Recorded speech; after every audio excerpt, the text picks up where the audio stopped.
Welcome to The Girl Herd, where we talk Texas football. And a bunch of takes you've probably already heard. But not from us. All right, welcome back. After a Georgia loss. Before we get into the negatives, should we talk about how much fun we did? Minus the loss this weekend. Yeah, no kidding. Was a fun weekend at least. Yeah. Michelle and I got to stay in Houston and had a big group of friends that came and met us at the new Kirby Ice House. And it honestly was a blast. I don't think I've been in that packed of an environment outside of a stadium to watch a game in a long time. It's always fun, yeah, to watch it around friends, with friends, makes the loss better. Mutual crash outs. Yeah. How are the vibes in Austin, Devin? Well, I was at a wedding, so it had nothing to do with UT Austin at all. But yeah. It was beautiful, though. Hill country. Yeah, it was nice. It was really nice. And that ends our positivity. Let the crash outs continue. Yeah. And the game. Where do you want to start? I know. How terrible our defense was in the fourth quarter. Like, I think y'all know I love defense. I'm trying to understand all the miscommunications, why we're giving so much cushion to these receivers, even on third downs, right? Like, why are you sitting so far back and you know this receiver is going to be at the marker and you're still giving him a cushion? Like, there's things that I feel like just don't make sense in my head that happened in that game. I mean, I wasn't expecting it when we were 10-14 for 3 quarters, and then, having Taft back, having Jelani back, I was very excited for this game and ready for it, and I really thought we could do it. So yeah, missing cues and seeing what happened was hard to watch for sure. Yeah, I mean, the game was lost on the onside kick. Like, you can't do that whenever we literally are at 21-10 or whatever, wherever it was. They converted a couple fourth downs, and right after that, like, we didn't recover the onside kick. That's absolutely a coaching thing, and it's unfortunate because our offense didn't go on the field until the game was out of control, until the game was lost. And so it kind of like doesn't really matter what else we were doing, because I feel like even if we would have stopped a couple of those situations, even if we would have caught a few of the passes that were being dropped after going right through the hands of our own receivers, Kirby just has this way, and he has us outsmarted, and he has for the third game in a row. So yeah, I just like looking at Kirby looks like that little mischievous kid on the playground, like from growing up. And they talked about it all week. Like, we're going to be prepared. He's going to throw some things in there. There's going to be onside. And then everybody just stood there like Daria in the intro, like, oh, there went the ball. Now I'm going to stick out my hand. Like, it just was, nobody was prepared for it in that moment. And I think Clark said they practiced the onside kick, which I just think he probably shouldn't have maybe said that. I know, I was going to say, like, when he said that, I was like, I don't know if I feel better or worse about that. Yeah. Like, so you practice it and, like, that still happened? Cool. Got it. Yeah. It's a very odd sequence of events. And we always say, like, Sark is offensive and Kirby is defensive, and them coming together, they enjoy, like, playing each other. They're friends. Like, Devin and you and I were talking last week about how they text each other and talk reoccurringly. And so you're just like, you wanted us to be ready. And then all of a sudden like Kirby turned it up a notch, and it was like we just didn't at all. Yeah, we did this the last time we had a bye week too, and the loss to Florida. Like, what is actually happening in these bye weeks that y'all come out and are not prepared? Yeah, I don't know if you guys saw Saban's words on game day regarding the playoff or not, but he was speaking about not a bye week, but of course, like, do you want to play in that conference championship game? In the conversation we always have, or do you want that month off? And it was funny because his response was so on point to how I feel about it, which is it depends on like what's going on with your team. If your team is like in this flow, you just want them to keep playing. And of course, like they re-referenced how all of the bye teams went 0-4 last year. And so there's something to be said, and maybe there's something there with our team. I don't know what happens during the bye week, but something that gets them off of their rhythm. Saban also mentioned that one of the reasons why he lost was because there was a big break for one of his bowl games one time, and he practiced the team way too much. So I know that's not what happened on our bye week, but it does beg the question, you know, you get out of that mental flow and it's a little bit different from what you usually do. And somehow it's really affecting us.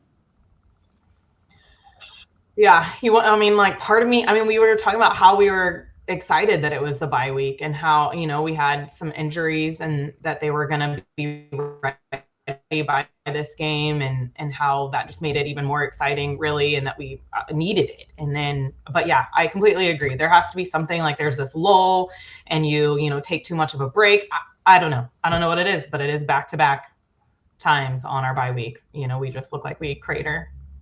I think we all could talk about this mental capacity, you know? The stamina going into the fourth. And I feel like we even talked about too how excited that we were that we had nobody on the injury report coming out of the bye, and we were healthy, the most healthy we'd been in a minute. Yeah. And then still, I don't know what the answer is.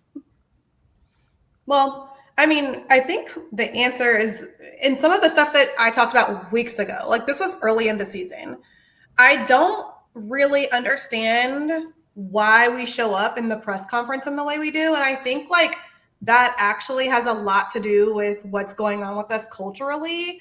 And it's really funny because Michael Taft mentioned something that a player had mentioned about my team before whenever I was playing basketball. We beat them, y'all, 6 times in one basketball season. And on the 6th time, this girl went to the press and had the nerve to say that they beat themselves. Not true. If a team beats you that many times, you didn't beat yourself. And Taft said that we hurt ourselves. I'm like, no. If that's how you actually mentally think, no, that you guys got beat by Georgia, and we do need to figure it out, and we do need to get a little real. And same thing with Sark. In his press conference, he was asked very key questions about like, are we underperforming? What's going on with penalties? And his responses, to be quite frank, are a little bit scary. Like, so they're calling penalties on us, and that's why we have penalties? Oh, okay. Yeah, we got to call a spade at some point. Like, we're not disciplined, point and blank. You can't get that many penalties all freaking season long and be like, we thrive on discipline and blah, blah, blah, blah, blah. Clearly not. Who's disciplined? Not them. Yeah, the penalties is, to me, the biggest issue that we have, and something that it's like the answers are like just kind of null and void, where you're like, but why? Like, why are these happening? What's happening behind the scenes when these do happen over and over again, you know, whether they're senior players or newer or whatever. And maybe that's what Taft was talking about too. Like, we hurt ourselves. Like, well, I mean, yeah, like that many penalties for sure, but there was a lot more to it than that as well in the game. Yeah, you can't go on a road in an environment like that and have more penalties than. Did we have more penalties than points? Well, probably. It was like 50, but Georgia had 0. I mean, they had 1. They had 1 called on them all game. But yeah, like unfortunately, oh well, and if that becomes your reputation, the refs aren't going to help you. You're not going to get anything going your way if they're looking at that stat sheet too and saying we are almost the worst team in the whole FBS on penalties. Yeah. You're not. The refs are probably coming out Tooks McGee's like, I see every little ounce of things that you do. And these were like the refs that called the most penalties, or known to call the most penalties. Well, they're like, ha, Texas and Athens, let's go. Not great. Yeah. Outside of penalties though, we don't have a run game. Like we are also one of the worst. Yeah. And that scares me. Arkansas, they can run the ball. And that's what happened in the Georgia game. We got outrushed like 5-1. And so Sark also spoke on that. And he was like, he said something like, he doesn't feel like we abandoned the run game so much as the way the game went and the offense was off of the field towards the end. Like that was not his plan. And then it just like became the plan because the time was expiring. But I mean, going into next year and as we finish out the regular season, it's really crazy how we've never found a run game answer yet outside of what, like the OU game. I was gonna say, yeah, we thought we were starting it with Baxter back, and yeah, but when the first couple of drives, I feel like our run game looked solid, and then all of a sudden it just was not. It kind of vanished. So which I was kind of shocked because like going into the Georgia game, we were like, we shouldn't do run a game, like and then like we did it, and we were like, all right, okay, if it's gonna work, it's gonna work, and then just nope. Yeah. Yeah, I think it just makes it worse because Georgia has been such a powerhouse and like they're not seen as one right now. So this was like the year for us to like beat them. And now they're getting all these top recruits signed. And if you think we're about to go into their backyard and take recruits from them after this past game, it's not going to happen. So it's disappointing on so many fronts besides just the score of the game. This game, yeah. Mm-hmm. Yeah. Yeah, you said it earlier too, Devin, the way that they were in the press conferences. I'm like, I feel like I wanted them to be like, understand the magnitude of this game. There's a lot of weight on it. You should be fired up about this game, not saying, oh, it's not personal. It's not that, like, so nonchalant. I'm like, why are we being nonchalant about this? Why? Yeah. I don't know who it was. It was an opponent in the SEC that played against Texas volleyball this year. Who did we play after? It was not A&M, but it was the team after A&M. I forgot who was on the schedule, but we had 2 back-to-back losses, and it was the second one. And in the press, the player said, yeah, this was personal for us. And it's like, you know what? I love that. Like, that's why you play sports. You play to go and inflict your skill on someone else, and you have confidence in yourself.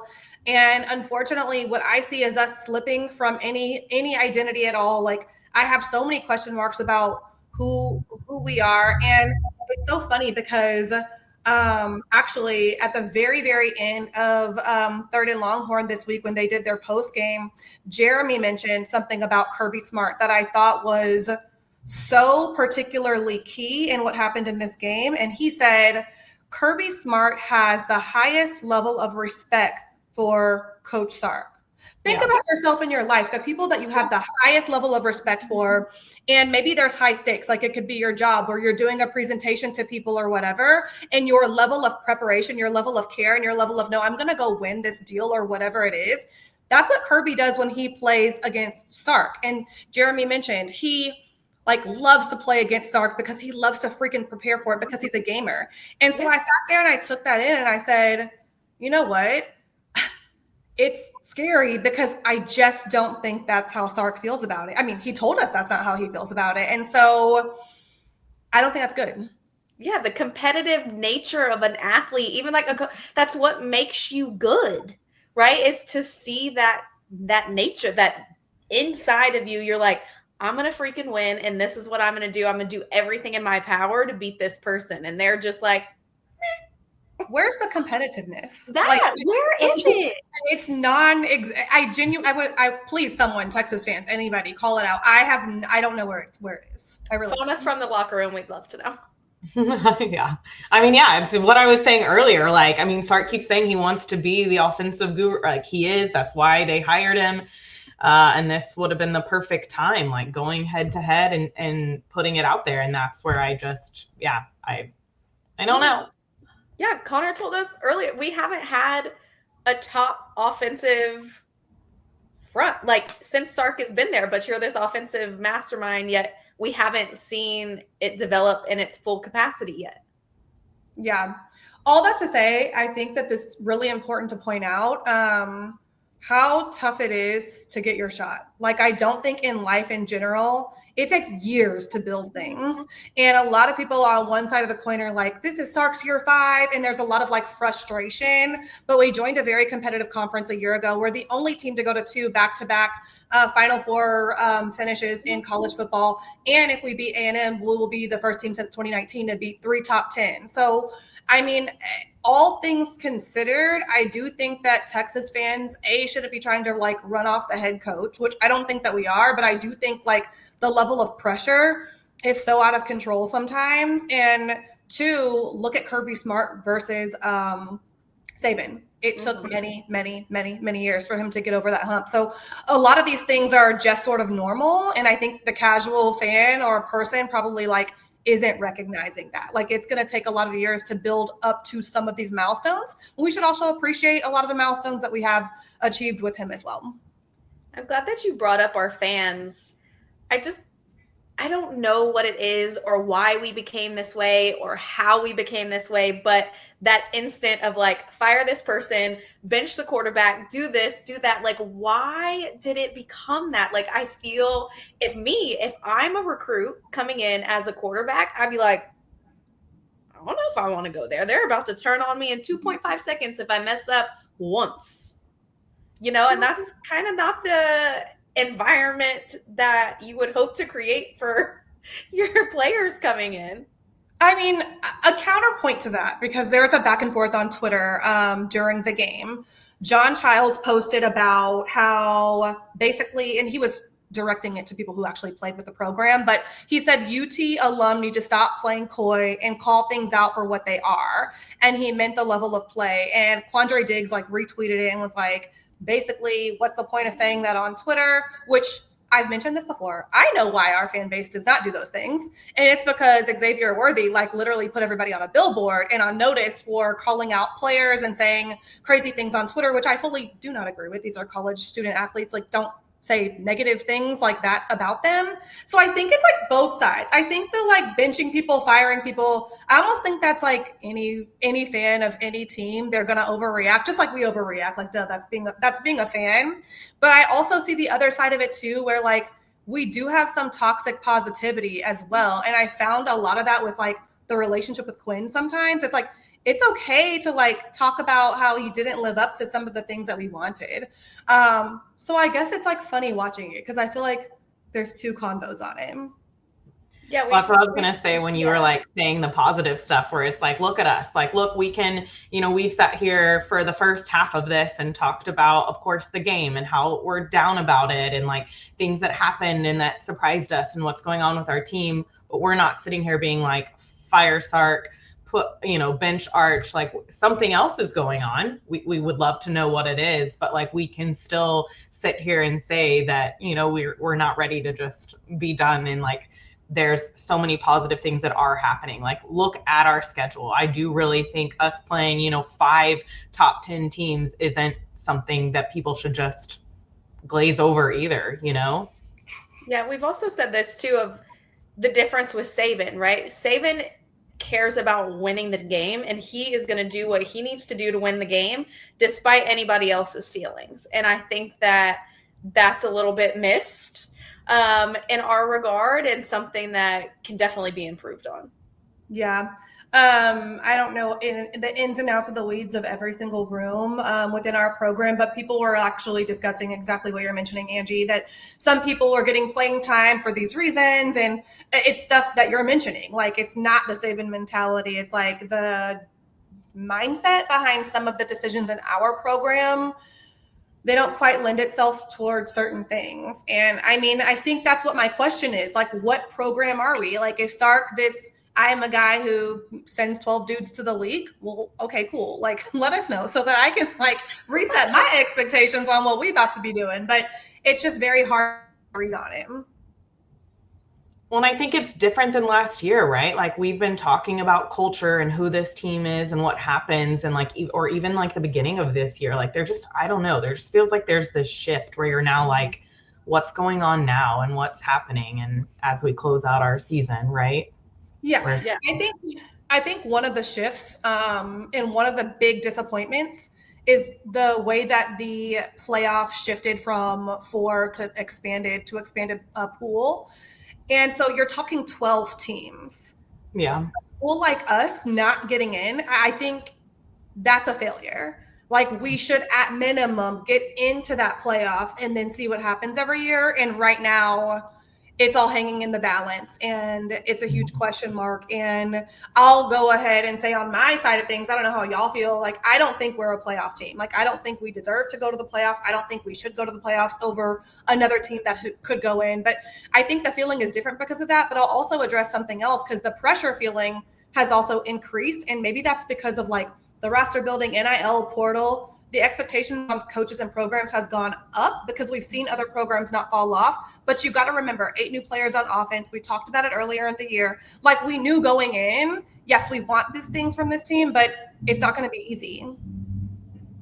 No, I agree. I don't think that we are a playoff team either. And I feel like if we do get in, it's kind of that everybody gets a trophy kind of mentality. Like, will that even benefit us, right? Or does it just continue to feed into the narrative of what's going on? I'm like, I honestly feel like they need to feel that of like, no, y'all didn't do what you needed to do to get to this point.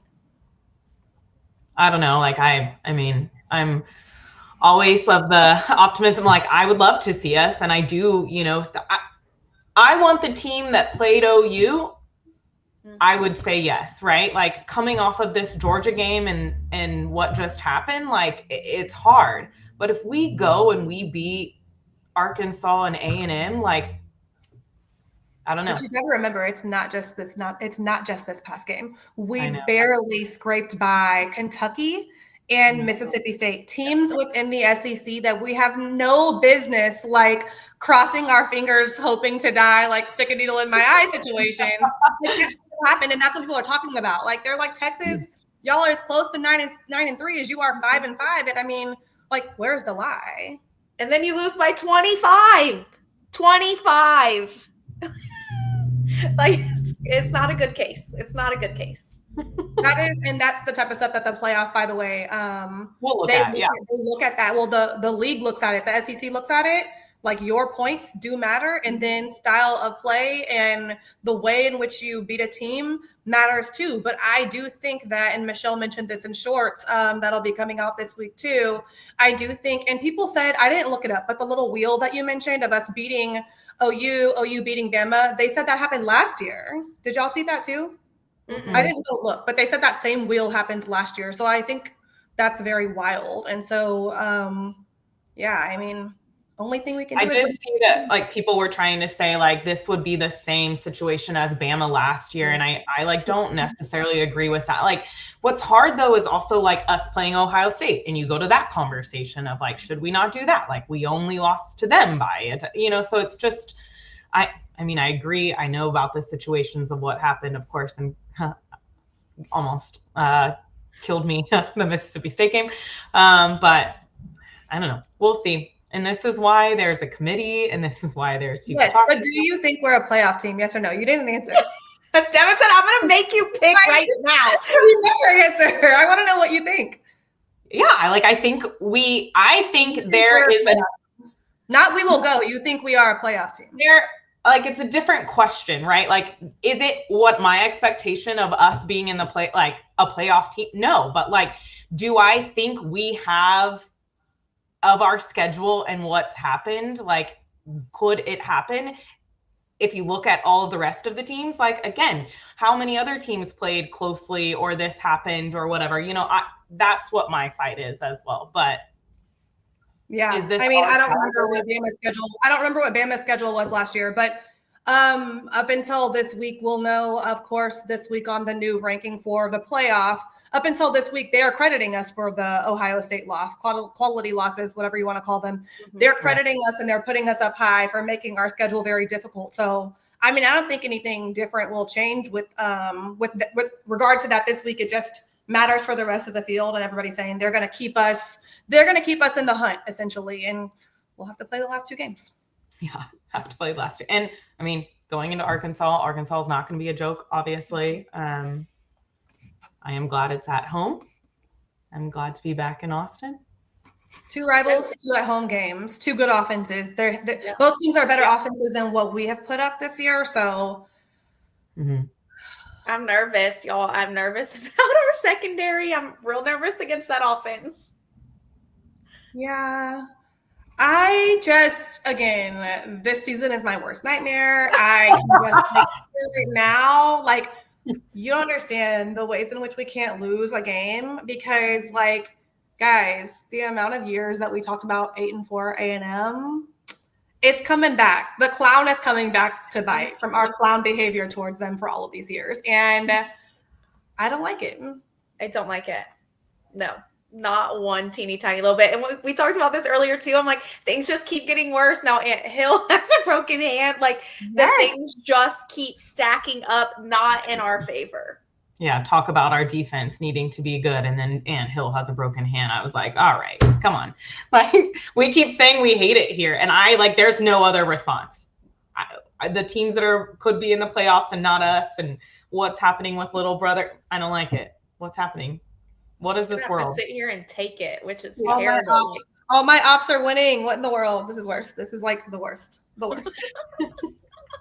Also, so apparently, I had friends that were actually at the game or whatever in Athens. They said they were chanting Cheez-It Bowl. We can't have it. We can't have it. I don't even know. Was the Cheez-It Bowl even a bowl when we were? I've heard of it now, but I don't even remember that being an option back then. No, I don't think so. I think everyone and their mom gets a bowl now. Like, you have the money, we'll give you a bowl. One of the Houston sports reporters was like, what about a U of H Texas Bowl? And I was like, this is extremely depressing. Like, please don't tweet this out right now. Like, I don't even want to read that. And then people were replying. They're like, no, Pop-Tarts Bowl. And I'm like, fix it, Jesus. Yeah. Fix it. Fix it. We've been spoiled, y'all. We've been so spoiled. Yes. Like, I don't know how to feel. But I also think it's funny. Because it was not that long ago where we were not, though.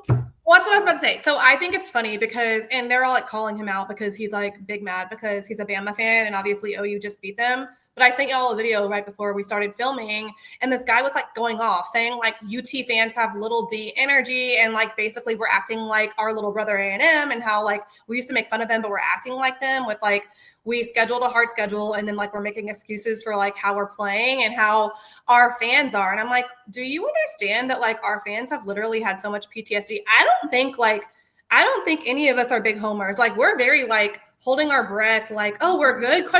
Like, we don't know how to act. I mean, we talked about that on a pod for a year now, like saying we're here now, like Texas is here and this is how you act now. But I was like, his takes were just like a mess. Cause I'm like, I don't really think you understand. I don't think you follow any Texas fans. Yeah. We've been through it. I don't think won a natty since 05. Like, yeah. Oh, which by the way, y'all, I don't know how y'all felt, but I was like, gosh, this is also depressing. Like whenever they did the 05 natty, they had all the players come back during the Vandy game. And like the cheers were like, okay. But I'm like, dude, that was 20 years ago. First of all, the students were barely born. Like quite literally, some of them were not even born.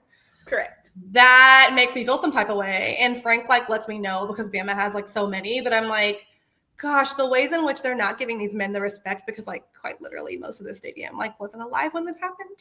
Correct. We need another. And I don't know what we got to do to get there, but it's not what we're doing currently. God, but the past 2 years, we were so close. Yeah, so close. Yet so far. Yet so far. All right. Yeah, I'll drive home from New Orleans. Like I'll never forget how sad that was. Like I just knew we were driving back to Houston to go to a national championship game at NRG, and then it was like, jokes on you. Psych. Washington? What in the world? Yeah, like how many games are we gonna go to where we're like, we're gonna win this? And then well, we didn't go to this one, and that was probably the smartest decision we've ever made in our lives. Well, so I know, like going in like the week leading up, I was like, I'm gonna be kind of bummed. I'm gonna have FOMO. And then I was like, not bummed. Not bummed. She was like, I low-key want to leave. They're chanting Cheez-It Bowl. But really cool fun fact, Peyton Manning was literally right in her section. I saw that. That's really cool. Mm-hmm. That was cool. And then our friend Rodney. I told my mom, that's my worst fear, to be memed on television. And like today, my entire timeline was Rodney. Like that over and over and over again. And my mom was like, she was like, I didn't even realize that was Rodney until later. And she goes, but that's how we all felt. How his face was how we felt. No, but literally, yeah. I'm like, this is the perfect, like, every Texas fan. Yes. All right. Well, This has been fun. Can't wait to see you for fun. Arkansas. Yeah, we're ready. We're ready for Arkansas. We're excited to be home. Yeah. We were super, super lucky last week. AV the Vet on X gifted us 2 tickets that we've pumped out a giveaway on our social media. So we will be announcing the winners on the 19th. So make sure that you go check that out. If you haven't entered, go and do that. You can find it on TikTok, Instagram, and Twitter.